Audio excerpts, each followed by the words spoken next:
नमस्कार साथियों, कैसे हैं आप सभी लोग? बहुत बहुत स्वागत है आप सभी का अकेडमिक वार्ता पर। पिछली क्लास में हम लोगों ने सैयद वंश पढ़ा था 1414 से 1451 तक। आज हम लोग पढ़ने वाले हैं सल्तनत काल का जो अंतिम पांचवा वंश है, लोधी वंश।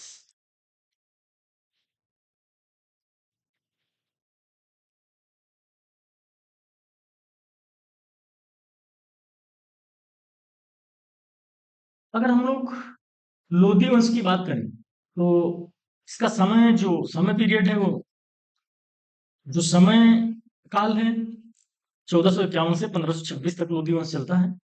ये दिल्ली सल्तनत के राजवंशों में जो लोधी वंश है ये अंतिम था। 1451 में लोधी वंश की स्थापना बहलोल लोधी ने की और ये जो है पहला अफगान राज्य था।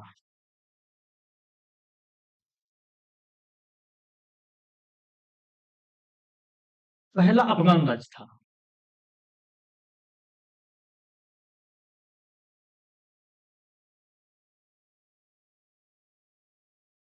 ये 1451 से 1526 तक चला, लगभग वही 75 वर्ष। इन 75 वर्षों में तीन शासकों ने शासन किया। अफगान शासन जो लागू हुआ इसका मतलब ये होता है कि भाईचारों का सिद्धांत।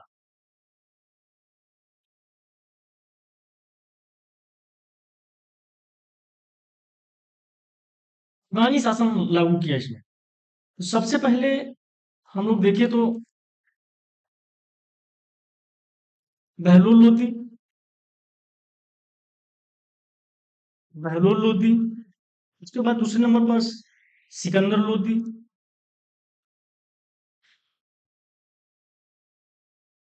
बहलोल लोधी का समय जो है ये 1489 तक रहा है। 1451 से 89 तक। सिकंदर लोधी जो है 1489 से 1517 तक। और उसके बाद में जो तीसरा हुआ वो इब्राहिम लोधी।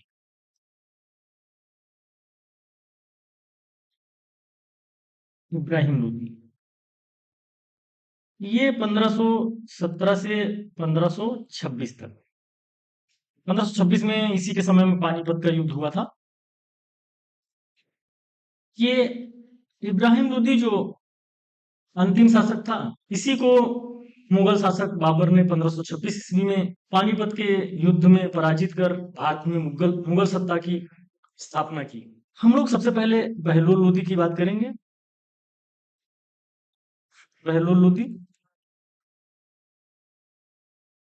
बहलोल लोदी जो है दिल्ली सल्तनत का ऐसा सुल्तान था जिसका कार्यकाल सबसे ज्यादा रहा।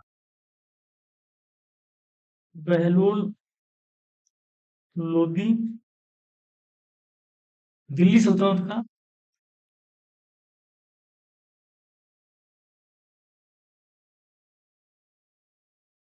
ऐसा सुल्तान था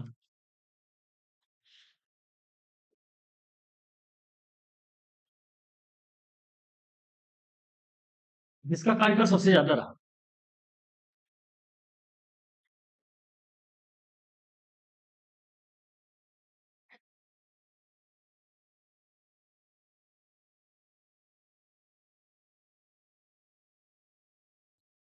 ये लगभग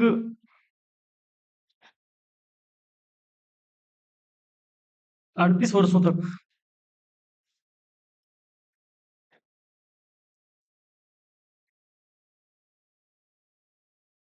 इसने अफगानी सिद्धांत लागू किया।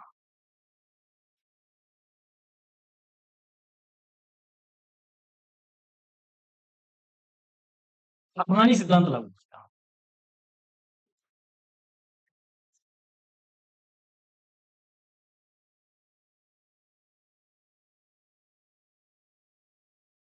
क्या मतलब ये है कि भाईचारे का सिद्धांत, बराबरी का सिद्धांत। सुल्तान ऊंचे पद पर नहीं बैठता है, सिंहासन पर नहीं बैठ रहा है और ऊंचे सिंहासन को त्याग देता है, अधिकारियों के साथ जमीन पर बैठ रहा है। हम्म और इसी में क्या है, जो अमीर वर्ग होगा, जो अधिकारी वर्ग होगा, इसका लाभ उठाएंगे। बहलोल लोदी ने जौनपुर की स्वतंत्र सत्ता को समाप्त कर दिया। जौनपुर स्वतंत्र था, उसको समाप्त कर अपने पुत्र परबत शाह को वहां नियुक्त किया।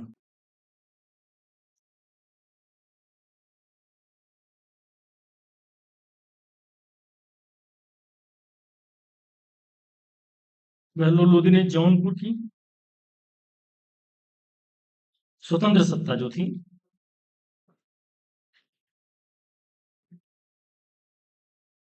स्वतंत्र सत्ता को समाप्त कर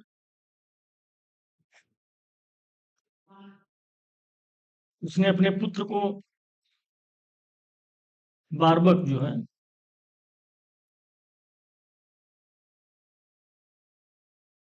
बारबक शाह को नियुक्त किया।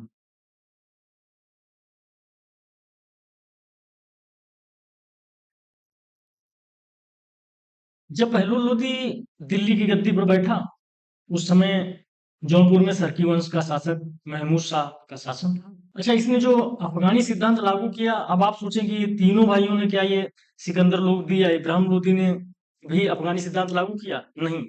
जब सिकंदर लोदी गद्दी पर बैठेगा तो वो थोड़ा सा परेशान हो जाता, जो अफगानी सिद्धांत होता है।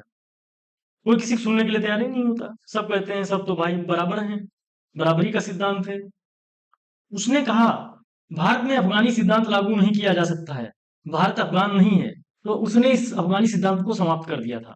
अगर अफगानों की बात करें तो ये अफगानी जो होते थे, ये भी कबीले में रहते थे। साहू खेल शाखा एक थी, उसी शाखा से संबंधित थे। नेक्स्ट पॉइंट है बहलोली। जो बहलोल लोदी ने बहलोली सिक्का चलाया, जो अकबर से पूर्व तक उसका विनिमय का माध्यम रहा, तो लिख लीजिए, बहलोल लोदी ने बहलोली सिक्का चलाया, अकबर से पूर्व तक विनिमय का माध्यम रहेगा, जो अकबर से पूर्व तक, मतलब लंबे समय तक चलेगा।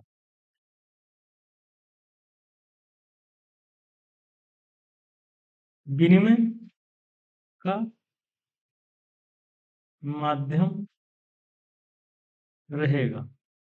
सिक्का का, सिक्कों का एक अलग ही अध्ययन होता है पूरा, जिसमें बहुत ही सोच समझ के, बहुत ही मानक आधारित के चलाए जाते हैं। ये जो था, ये 1/4 टके के मूल्य के बराबर था।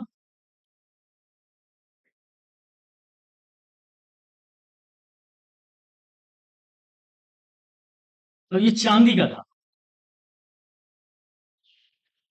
चांदी का था, सिल्वर का था। और इतने लंबे समय तक चांदी का टका चल रहा, अकबर के समय तक, अकबर के पूर्व समय तक। इसके बाद हम लोग पढ़ेंगे सिकंदर लोदी। सिकंदर लोदी 1489 से 1517 तक गद्दी पर बैठता है। सबसे पहले पॉइंट इसका यही है, जैसा कि हम सभी अभी डिस्कस कर चुके हैं, अफगानी सिद्धांत था, उसे समाप्त कर दिया और तुर्की सिद्धांत लागू किया। इसने अफगानी सिद्धांत समाप्त कर दिया।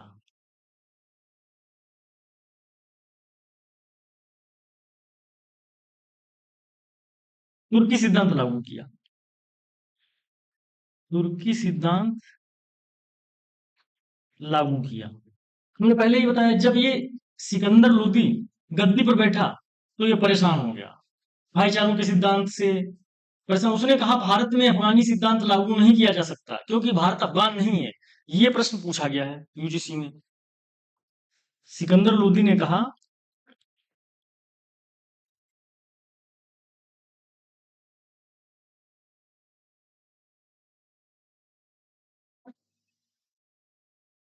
भारत में अफगानी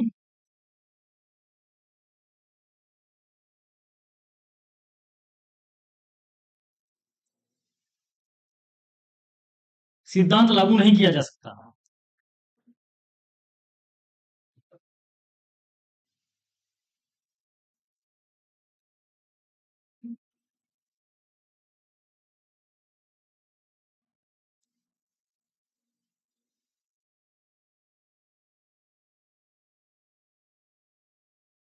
भारत अफगान नहीं।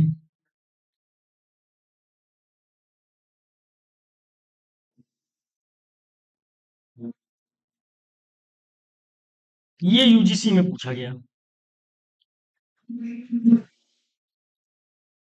लेके जाओ बेटा, खेलो जाके बाहर। ले जाओ, आप खेलो, देखो इसके अंदर क्या है। देखो इसके अंदर क्या, माइक होगी, जाओ जाओ वहाँ। जाओ मम्मी के पास, खेलो जाके। ये यूजीसी नेट में पूछा गया है प्रश्न। सिकंदर लोदी जो है, इसका वास्तविक नाम जो होता है, ये निजाम खां था। निजाम खां इसका वास्तविक नाम है।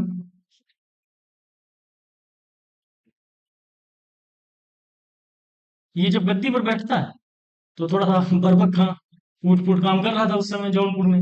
तो इसने बरबक खां को समझाया और उसने कहा ठीक से शासन चला लो, लेकिन नहीं समझ में आया तो इसने क्या किया, सुल्तान इसने क्या किया, जौनपुर को दिल्ली सल्तनत में मिलाया। जौनपुर को इसने क्या किया, जौनपुर को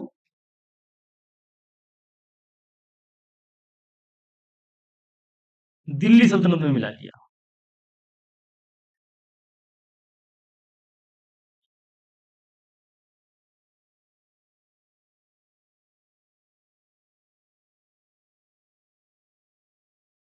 सिकंदर ने कहा, यदि मैं अपने किसी गुलाम को पालकी में बैठा दूं तो मेरे कहने पर मेरे अमीर उसे कंधे पर उठा लेंगे। मतलब शासन बहुत सख्त चलाता था, कंट्रोलिंग पावर बहुत अच्छी थी, सुव्यवस्थित सिस्टम चलाता था। राजनीतिक अभियान को बढ़ाते हुए उसने बंगाल बिहार तक साम्राज्य विस्तार कर लिया। उसके बाद इसने सिकंदर ने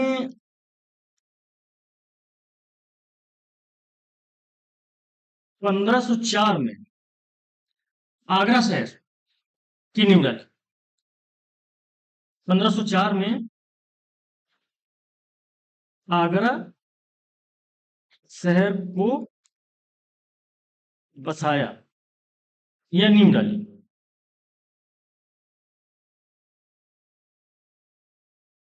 और 1506 में इसे राजधानी बनाया।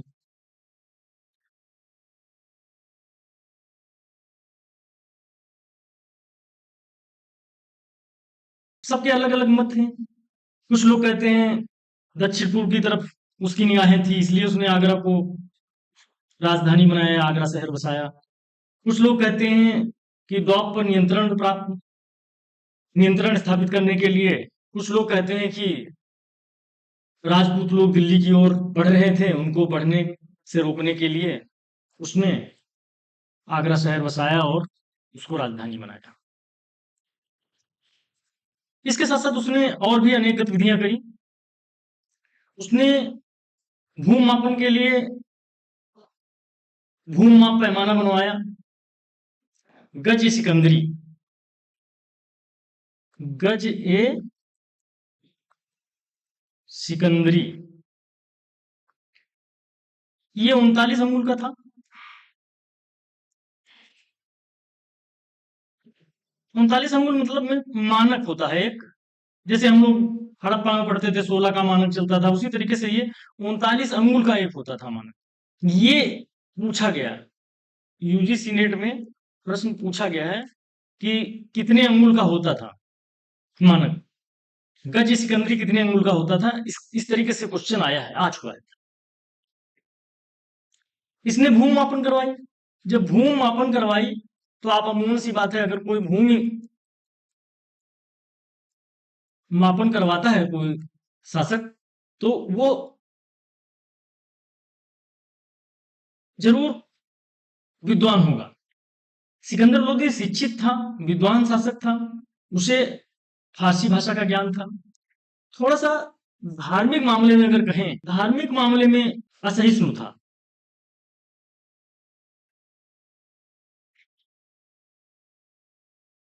इसका मतलब क्या है? इसका मतलब है उसने मुस्लिम महिलाओं को पीरों और संतों की मजार पर जाने से रोक लगा दी थी। ये प्रश्न यूजीसी में पूछा गया। मुस्लिम महिलाओं को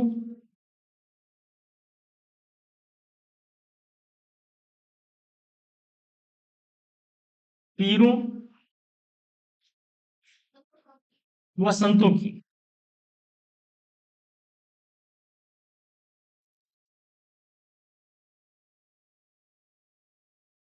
मजारों पर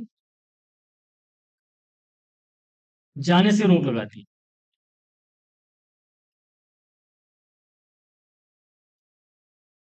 ये यूजीसी में पूछा गया है।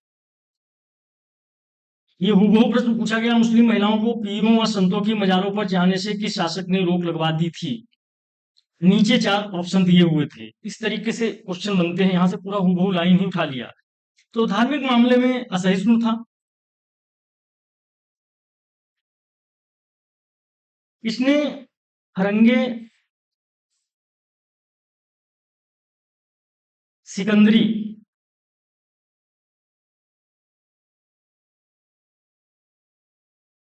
आयुर्वेद का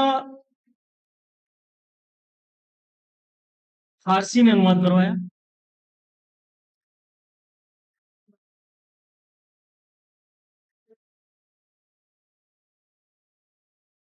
इतना ही नहीं, इसके साथ तीव्र सिकंदरी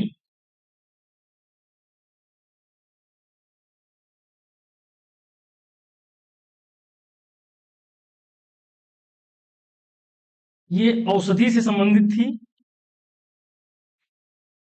इसका फारसी में अनुवाद करवाया।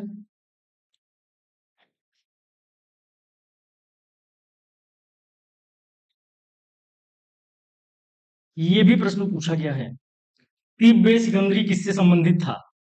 इस तरीके से क्वेश्चन पूछा गया, तीव्र सिकंदरी किससे संबंधित था? तो औषधि से संबंधित था, औषधि औषधि विज्ञान से।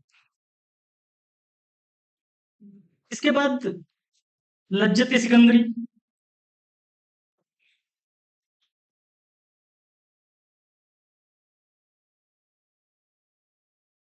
लज्जत सिकंदरी ये संगीत से संबंधित था।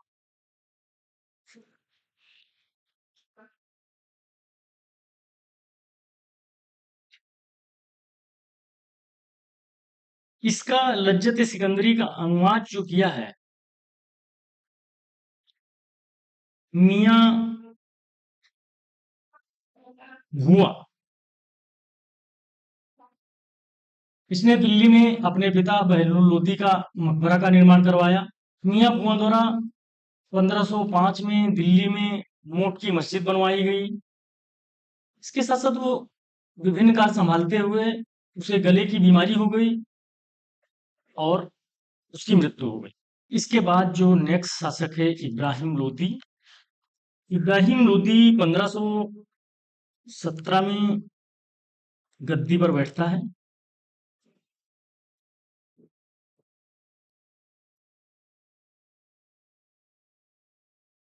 इसने इसके समय में सबसे अलग तरीके से कार्य हुआ, इसने पुराने सरदारों की हत्या करवाई। पुराने सरदारों की हत्या करवाई। इसका मतलब क्या? सरदार मीन्स यहाँ पर अधिकारियों से संबंध है। इसको किसी ने कह दिया कि सुल्तान तुम्हारे खिलाफ षड्यंत्र हो रहा है, तो इसने कहा किसने करवाया रहा है? तो इसने कौन षड्यंत्र कर रहा है? तो इसने किसने कहता है कि भाई तुम्हारे जो पिता के समय के लोग थे वही सरदार लोग तुमको मारने का षड्यंत्र कर रहे हैं। तो इसने कहा उनको हम रास्ते से ही हटा देंगे। और जब इसने हत्या करवाना प्रारंभ किया तो पुराने सरदारों की जब हत्या करवाएगा तो नए लोग भी तो नाराज हो जाएंगे। नए लोग भी तो नाराज होंगे। ऐसा तो नहीं कि पुराने को मारेगा तो नए लोग कुछ नहीं बोलेंगे, क्योंकि नए लोग भी तो सोचेंगे कि भाई आज इनका नंबर है, कल हमारा भी नंबर आ सकता है। इसने 1517-18 में खखोली का युद्ध हुआ।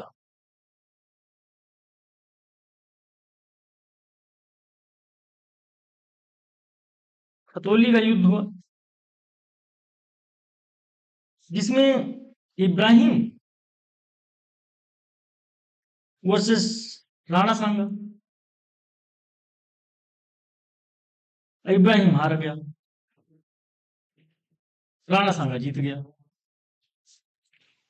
लेकिन 1518 में उसने ग्वालियर विजय की थी।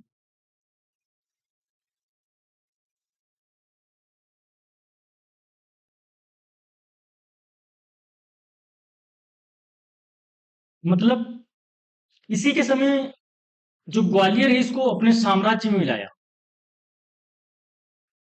जबकि यह विजय सिकंदर लोदी भी नहीं कर पाया था। सिकंदर लोदी भी ग्वालियर को अपने साम्राज्य में नहीं मिला पाया। इसके समय में ये एक बड़ा कार्य हुआ। पूछा जा सकता प्रश्न यहां से। इब्राहिम लोदी के समय में ही एक व्यक्ति हैं आलम खां लोदी, और दूसरे व्यक्ति हैं दौलत खां लोदी।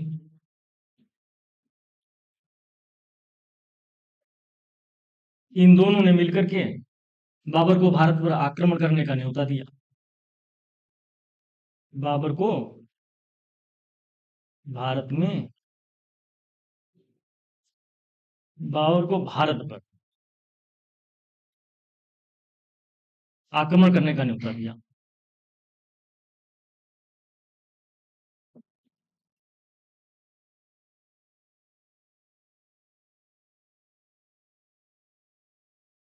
ऐसा कहा जाता है कि राणा सांगा ने भी बाबर को भारत आने के लिए निमंत्रण दिया था। अब इसी के समय में पानीपत का पहला युद्ध हुआ।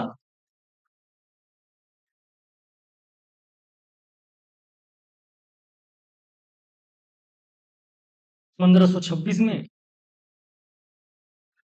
और इब्राहिम मारा गया।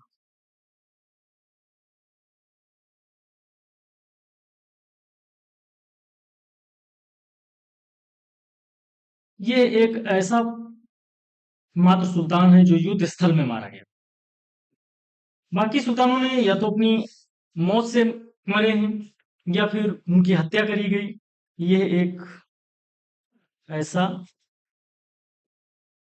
सुल्तान था जो युद्ध स्थल में मारा गया, जो युद्ध स्थल में युद्ध करते हुए मारा गया।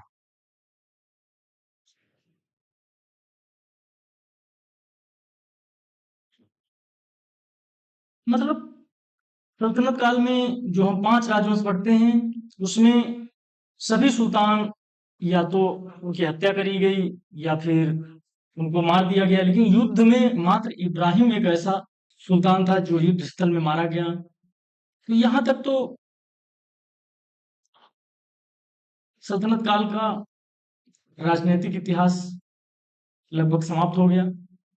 इसके बाद हम लोग पढ़ेंगे स्वतंत्र प्रांतीय राज्य।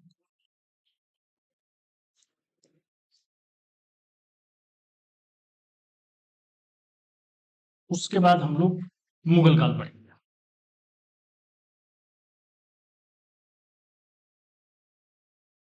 बाबर, हुमायूं, सूर्यवंश, फिर से हुमायूं, अकबर, जहांगीर, शाहजहां, औरंगजेब, इन सबको हम लोग इसके बाद हम लोग पढ़ेंगे एक एक करके क्रमिक रूप से। तो क्लासें क्रमिक रूप से मिलती रहेंगी। तो हम लोग तो हम लोग अब नेक्स्ट क्लास में स्वतंत्र प्रांतीय राज्य,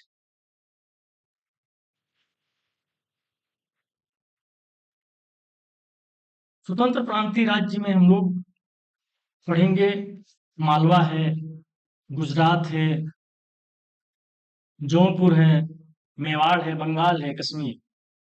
ये स्वतंत्र प्रांतीय राज्यों को पढ़ेंगे। उसके बाद हम लोग मुगल। साथ साथ स्वतंत्र राज्य जब समाप्त हो जाएगा उसके बाद हम लोग थोड़ा सा सल्तनत कालीन प्रशासन देखेंगे। प्रशासन में कुछ शब्दावली वगैरह है जो बहुत पूछे जाता है क्वेश्चन, उसका एक वीडियो अलग से बनेगा। और उसके बाद हम लोग मुगल काल में प्रवेश कर जाएंगे। Thank you.